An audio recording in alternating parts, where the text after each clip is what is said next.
بسم اللہ الرحمن الرحیم۔ محترم ناظرین، السلام علیکم۔ یہ داستان ہے بنی اسرائیل کے ایک بادشاہ کی جس کے دو بیٹے تھے۔ ایک کا نام تملیخا اور دوسرے کا نام فترس تھا۔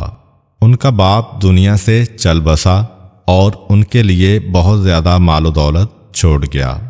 تملیخا ایک مومن، مہربان اور خدا شناس انسان تھا۔ وہ ہمیشہ قیامت کے حساب کتاب اور نیک کاموں کو انجام دینے کی فکر میں رہتا تھا۔ حاجت مندوں کی خاطر خواہ مدد کرتا تھا، لیکن اس کے برعکس فترس ایک دنیا پرست، سنگ دل اور دینی امور کے بارے میں لاپرواہ انسان تھا۔ وہ خدا کو قبول کرتا تھا نہ قیامت کو، پس ہمیشہ اپنی دنیا کی چمک دمک میں گم رہتا تھا۔ ان دونوں بھائیوں کی داستان سورہ کہف کی آیت نمبر 32 سے 44 میں بیان ہوئی ہے۔ ان دونوں بھائیوں میں سے ہر کسی نے باپ کی وراثت سے اپنا اپنا حصہ لے لیا۔ تملیخا نے باپ کی دولت کو آخرت کے لیے پل قرار دیا اور ضرورت مندوں کی ضروریات پوری کرنے کے لیے اس دولت سے بطور احسن استفادہ کیا، لیکن فترس ہمیشہ عیاشی اور خواہشات پرستی میں غرق رہا اور اپنی دولت میں اضافہ کرتا رہا۔ وہ ضرورت مندوں کو کچھ بھی نہ دیتا تھا۔ فترس نے اپنے ذخیرہ شدہ مال و دولت سے انگوروں کے 2 بہت بڑے باغ لگائے اور ان کے ارد گرد سربا فلک کھجوروں کے درخت تھے۔ ان دونوں باغوں کے درمیان بہترین قسم کی زرعی اراضی تھی۔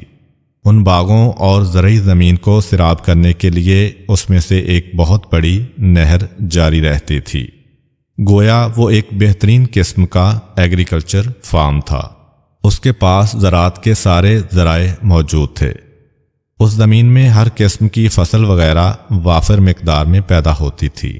فترس خدا کا شکر ادا کرنے کے بجائے غفلت، نشے میں مست اور تکبر سے سوچتا کہ وہ اپنے بھائی پر برتری رکھتا ہے، لیکن اس کا بھائی دنیا سے دل وابستہ نہ کرنے کی وجہ سے اس مال میں سے اپنی ضرورت کے لیے رکھ لیتا اور باقی مال و دولت اچھے اور نیک کاموں میں صرف کرتا۔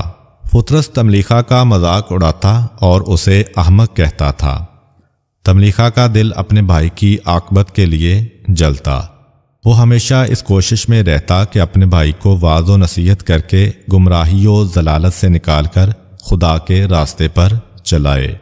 فترس اپنے بھائی سے کہتا، میں مال و ثروت کے اعتبار سے تمہارے اوپر برتری رکھتا ہوں اور اپنے نوکروں چاکروں کی وجہ سے تم سے طاقتور ہوں۔ وہ غرور و تکبر کے ساتھ باغ میں داخل ہوتا اور سرسبز و شاداب منظر دیکھ کر کہتا، میں ہرگز یہ وہم و گمان نہیں کرتا کہ یہ باغ کبھی ختم ہو جائے گا۔ اس کی بے حیائی و بے باکی اس حد تک پہنچ گئی کہ سر عام قیامت اور روز جزا کا انکار کرتے ہوئے کہتا، مجھے یقین نہیں ہے کہ قیامت آئے گی۔ اگر قیامت ہو اور اپنے پروردگار کی طرف لوٹ جاؤں تو وہاں پر بھی اس سے بہتر جگہ پاؤں گا۔ وہ اپنی خام خیالی سے گمان کرتا، چونکہ اب وہ دنیا میں صاحب حیثیت ہے، لہذا اگر قیامت آتی بھی ہے تو قیامت کے دن بھی ایک برجستہ شخصیت کا مالک ہوگا۔ وہ ہمیشہ انہی باطل افکار میں غرق تھا اور اپنی ظاہری چمک دمک کا اپنے بھائی کے ساتھ موازنہ کرتا اور تملیخا کی توہین و تحقیر کرتا۔ ہمیشہ بڑی بڑی باتیں کرتا اور اپنے بھائی کا تعارف ایک مفلوق الحال اور شکست خوردہ انسان کے حوالے سے کراتا۔ تملیخا جو کہ ایک دور اندیش اور صحیح فکر کا مالک تھا، اس کا دل ہمیشہ اپنے بھائی کی غفلت و گمراہی پر جلتا۔ اس نے پکا ارادہ کیا کہ وہ اپنے بھائی کو اپنی نصیحتوں کے ذریعے گندگی کے ڈھیر سے نکالے گا۔ اس مقصد کو حاصل کرنے کے لیے تملیخا نے اپنے بھائی کو اس طرح نصیحت کی، کیا تو اس خدا کا منکر ہے جس نے تمہیں خاک سے نطفے میں تبدیل کر کے ایک مکمل انسان بنایا؟ لیکن میں وہ ہوں کہ میرا پروردگار اللہ ہے اور میں کسی کو بھی اپنے پروردگار کا شریک قرار نہیں دیتا ہوں۔ جب باغ میں داخل ہوتے ہو تو کیوں نہیں کہتے ہو ماشاء اللہ کہ یہ وہی نعمت ہے جسے خدا نے چاہا ہے۔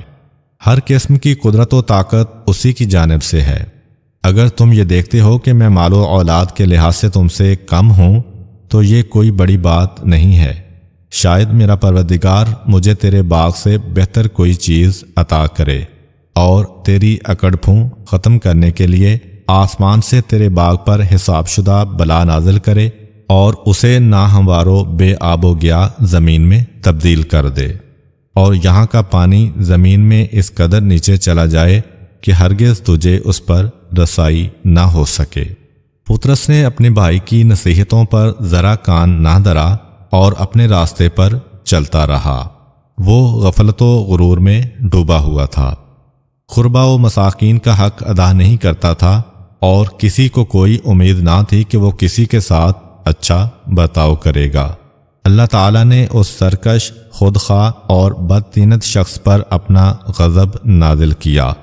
ایک اندھیری رات میں کہ جب پطرس سو رہا تھا، آسمانی بجلی شدید گرج چمک کے ساتھ اٹھی اور اس کے دونوں باغوں، کھیتوں اور درختوں پر گری اور سب کچھ جلا کر راکھ بنا دیا۔ نہر کا پانی زمین میں غائب ہو گیا۔ ان باغات اور کھیتوں کے ساتھ ساتھ جو مکانات وغیرہ تھے سب کھنڈرات میں تبدیل ہو گئے۔ پطرس نیند سے اٹھا، ناشتہ کرنے کے بعد حسب معمول اپنے باغات اور زمینوں کی طرف روانہ ہوا، لیکن جب وہاں پر پہنچا تو کیا دیکھتا ہے کہ سب کچھ تباہ و برباد ہو چکا ہے اور مکانات ویران ہو چکے ہیں۔ وہ سرسبز و شاداب باغات اور کھیت خشک بیابان میں تبدیل ہو چکے ہیں۔ خوش الحان پرندے وہاں سے ہجرت کر گئے ہیں اور ان کی جگہ الو اور کوے رہ گئے ہیں۔ خلاصہ یہ کہ خوش و خرم زندگی کا ورق الٹ چکا تھا۔ اب اس بات کی طرف متوجہ ہوا کہ جو کچھ اس کا بھائی کہتا تھا وہ سچ تھا۔ افسوس کہ اس نے اپنے بھائی کی نصیحتوں پر کان نہ دھرا۔ اس کی آہ و فریاد بلند ہوئی۔ پریشانی کی شدت کی وجہ سے وہ ان اخراجات پر ہاتھ ملنے لگا جو اس نے باغ کی تیاری پر صرف کیے تھے، جبکہ باغ اپنی شاخوں کے بھار الٹا پڑا تھا۔ وہ آہ و فریاد کرتے ہوئے یہ کہہ رہا تھا، یا لیتنی لم اشرک بربی احدن، اے کاش میں کسی کو اپنے پروردگار کا شریک نہ بناتا۔ اب اس کے پاس وہ گروہ بھی نہیں تھا جو خدا کے مقابلے میں مدد کرتا، اور نہ ہی وہ خود اپنی مدد کر سکتا تھا۔ اس وقت اس پر واضح اور ثابت ہو گیا کہ ہر طرح کی قدرت کا مالک صرف اور صرف خداوند عالم ہے۔ وہی بہترین ثواب دینے والا ہے اور وہی انجام بخیر کرنے والا ہے۔ لیکن اب پچھتائے کیا ہوت جب چڑیاں چگ گئیں کھیت۔ اب اس کے پاس مال و ثروت باقی نہیں رہا کہ جسے اپنی آخرت کے لیے پل قرار دے، اور اس مال و منال سے صحیح استفادہ کرتے ہوئے محتاجوں اور ضرورت مندوں کی ضروریات پوری کرنے کے لیے کوئی مناسب قدم اٹھائے۔ ہاں، یہ ہے ذلت آمیز داستان اس شخص کی جس نے خدا اور حساب و کتاب سے دوری اختیار کر رکھی تھی اور خواہشات نفس کے علاوہ کسی اور چیز کے بارے میں غور و فکر نہیں کرتا تھا، لیکن اس کا بھائی خدا و قیامت کی طرف متوجہ ہونے کی وجہ سے دونوں جہانوں میں کامیاب و کامران ہو گیا۔